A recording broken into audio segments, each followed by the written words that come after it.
घुटने में कट-कट की आवाज़ क्यों आती है? आज हम फ्रेंड्स इस पर डिटेल में डिस्कशन करेंगे। Hello everyone, myself Dr. Sheikh Mohammad Khan. I am an orthopedic and arthroscopic surgeon.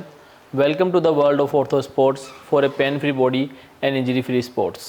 घुटने में कट-कट की आवाज़ जनरल पॉपुलेशन में भी एक बहुत ही कॉमन फाइंडिंग है। घुटने में कट-कट की आवाज़ आने के कई कारण हो सकते हैं, जिसमें सबसे प्रमुख और पहला कारण है हमारी VMO वास्टस मिडिलिस ओब्लिकस मसल का कमज़ोर होना।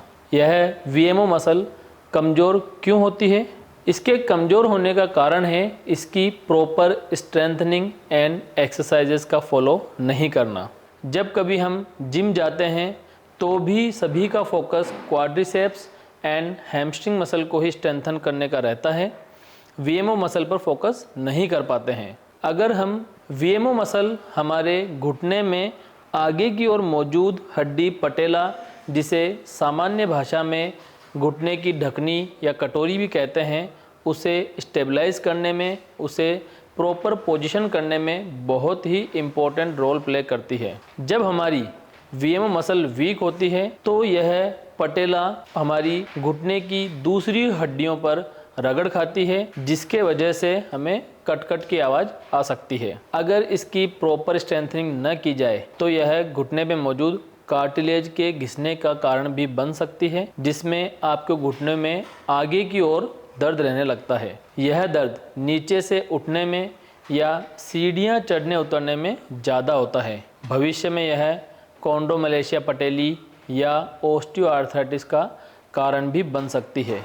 इसलिए आपको VMO मसल को प्रॉपर स्ट्रेंथन करना चाहिए। इसकी बेस्ट एक्सरसाइजेज देखने के लिए आप हमारे चैनल पर इसका वीडियो देख सकते हैं। घुटने में आने वाली कट-कट की आवाज़ का दूसरा प्रमुख कारण है लिगामेंट इंजरी। हमारे घुटने में घुटने की ऊपर की थाई बोन फीमर और नीचे की लेग बोन टीबिया को स्टेबलाइज करने के लिए कुछ लिगामेंट्स होते हैं, जिसमें 4 लिगामेंट प्रमुख हैं।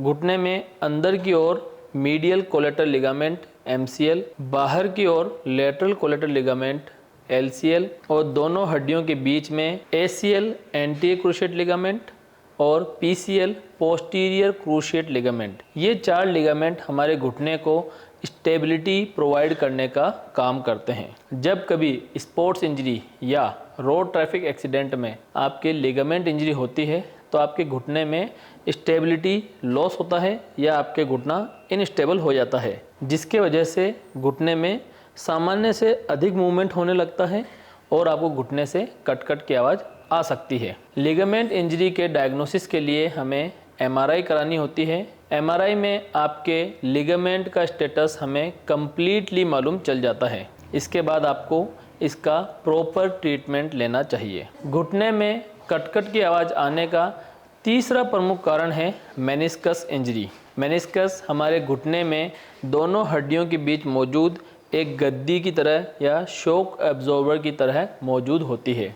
कभी कभी स्पोर्ट्स इंजरी या रोड ट्रैफिक एक्सीडेंट में आपके घुटने में मुड़कर लगने वाली चोट के वजह से आपका मेनिस्कस डैमेज हो सकता है। अगर आपका मेनिस्कस डैमेज होता है तो आपको घुटने में दर्द रहता है, उसके साथ ही कट-कट की आवाज़ भी आ सकती है। अगर आपके घुटने में कट-कट की आवाज़ आती है, उसके साथ ही दर्द है और आपका घुटना लॉक होता है, तो हो सकता है आपको मेनिस्कस इंजरी हो। मेनिस्कस इंजरी का डायग्नोसिस भी MRI से ही बनाया जाता है। अगर आपकी MRI में मेनिस्कस इंजरी आती है तो आपको इसका प्रॉपर ट्रीटमेंट लेना चाहिए। घुटने में आने वाली कट-कट की आवाज़ का चौथा प्रमुख कारण है कार्टिलेज इंजरी या कार्टिलेज डैमेज। कार्टिलेज हमारे घुटने की हड्डियों पर मौजूद एक कवरिंग की तरह होती है। यह नीले रंग की कार्टिलेज को रिप्रेजेंट करती है। यह हमारे ऊपर थाई बोन फीमर और नीचे लेग बोन टीबिया और सामने की ओर मौजूद पटेला, इन सभी हड्डियों पर एक सॉफ्ट कवरिंग की तरह होती है, जिससे हमारे नी जॉइंट के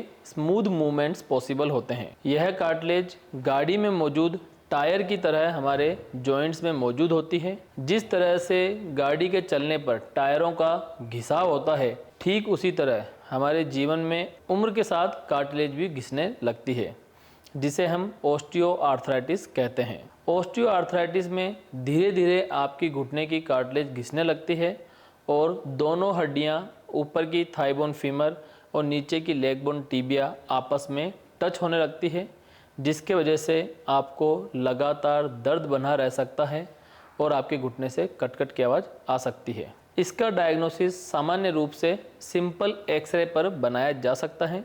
एक हेल्दी इंडिविजुअल का जब हम एक्सरे कराते हैं तो उसके घुटने में सामान्य रूप से एक अच्छा खासा गैप दिखाई देता है। यह गैप दोनों हड्डियों पर मौजूद कार्टिलेज और बीच में मौजूद मेनिस्कस के वजह से दिखाई देता है। जब कभी उम्र के साथ बुजुर्गों में ओस्टियोआर्थराइटिस होता है तो यह गैप कम हो जाता है और दोनों हड्डियां बिल्कुल पास पास दिखाई देने लगती है। अगर आपको ओस्टियोआर्थराइटिस अर्ली स्टेज में है तो आपको इसके लिए प्रॉपर फिजियोथेरेपी एंड ट्रीटमेंट लेना चाहिए। अगर आपका ओस्टियोआर्थराइटिस एडवांस स्टेज में है तो आपको हो सकता है टोटल नी रिप्लेसमेंट की ज़रूरत हो।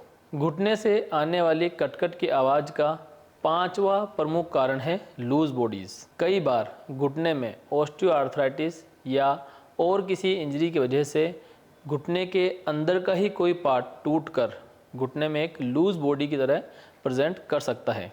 जब कभी आपके घुटने में कटकट की आवाज़ आती है, साथ में दर्द होता है और इसके साथ ही आपका घुटना कभी कभी किसी पर्टिकुलर पोजीशन में लॉक हो जाता है, तो हो सकता है आपके घुटने में लूज बॉडीज़ प्रेजेंट हों। इसके लिए आपको इसका प्रॉपर ट्रीटमेंट लेना बहुत ज़रूरी है। घुटने में कटकट की आवाज़ आने का 6ठा प्रमुख कारण है गठिया बाय या गाउट रूमेटॉइड आर्थराइटिस। गाउट में हमारे ब्लड में मौजूद यूरिक एसिड का लेवल सामान्य से बढ़ जाता है। गाउट में देखा गया है कि यह सामान्य तौर पर हमारे पैर के अंगूठे से स्टार्ट होकर अदर जॉइंट्स को इन्वॉल्व करता है। गाउट के डायग्नोसिस के लिए आपके ब्लड इन्वेस्टिगेशन करवाए जाते हैं। इसमें आपका यूरिक एसिड लेवल सामान्य से बढ़ा हुआ आता है। इसके अलावा रूमेटॉइड आर्थराइटिस भी घुटने में कटकट की आवाज़ आने का एक प्रमुख कारण है। रूमेटॉइड आर्थराइटिस में आपके घुटने के साथ ही आपके हाथों की छोटी अंगुलियों के जॉइंट्स भी इन्वॉल्व हो सकते हैं। यह मल्टीपल जॉइंट इन्वॉल्वमेंट में प्रेजेंट कर सकती है। रूमेटॉइड आर्थराइटिस के डायग्नोसिस के लिए कुछ सिंपल ब्लड इन्वेस्टिगेशन जैसे CBC, ESR, CRP, RA factor etcetera करवाकर आपका प्रॉपर डायग्नोसिस बनाया जा सकता है। रूमेटॉइड आर्थराइटिस का ट्रीटमेंट मेनली कंजर्वेटिव, जिसमें कुछ मेडिसिन और फिजियोथेरेपी होती है। घुटने में कटकट की आवाज़ आने का 7वां प्रमुख कारण होता है इलियोटिबियल बैंड स्नैपिंग सिंड्रोम या नी स्नैपिंग सिंड्रोम। इस कंडीशन में हमारे घुटने के बाहर की ओर मौजूद एक band like structure iliotibial band घुटने के मूवमेंट के साथ वो अपनी पोजीशन चेंज करता है, जिसके वजह से आपके घुटने में कटकट की आवाज़ आती है। यह आवाज़ टिपिकली हमारे घुटने में बाहर की ओर ही आती है। इसका डायग्नोसिस मेनली क्लिनिकल ही होता है। बच्चों में घुटनों में कटकट की आवाज़ आने का एक प्रमुख कारण है डिस्कोइड मेनिस्कस। हमारे घुटने में मेनिस्कस एक शी शेप की स्ट्रक्चर होती है। कुछ बच्चों में यह बड़ी भी हो सकती है और यह एक डिस्क जैसी या एक सिक्के के समान दिखने वाली हो सकती है। इस बढ़ी हुई डिस्क को डिस्कोइड मेनिस्कस कहा जाता है और बच्चों में यह घुटनों से कटकट आवाज़ आने का एक प्रमुख कारण है। घुटनों से कटकट की आवाज़ आने का 9वां प्रमुख कारण है ACL या कोई और घुटने की सर्जरी के बाद घुटने से कटकट की आवाज़ आना। ACL सर्जरी के बाद देखा गया है कि आपके घुटने से कटकट की आवाज़ आती है। यह कटकट की आवाज़ मुख्य रूप से आपकी VMO वास्टस मिडिलिस ओब्लिकस मसल के कमज़ोर होने की वजह से आती है। इसके लिए आपको VMO मसल को स्ट्रेंथन एंड प्रॉपर एक्सरसाइज करना होता है। घुटने से आने वाली कटकट की आवाज़ का 10वां प्रमुख कारण है टेंडन एब्नॉर्मेलिटीज़। हमारे घुटने में या हमारे किसी भी जॉइंट में मसल्स को बोन से जोड़ने वाली यूनिट को टेंडन कहा जाता है। कुछ केसेस में टेंडन की कुछ एब्नॉर्मेलिटी, जिसके वजह से टेंडन जब कभी हमारे जॉइंट का मूवमेंट होता है तो उसके साथ एबनॉर्मली मूव करते हैं, जिसके वजह से भी आपके घुटने में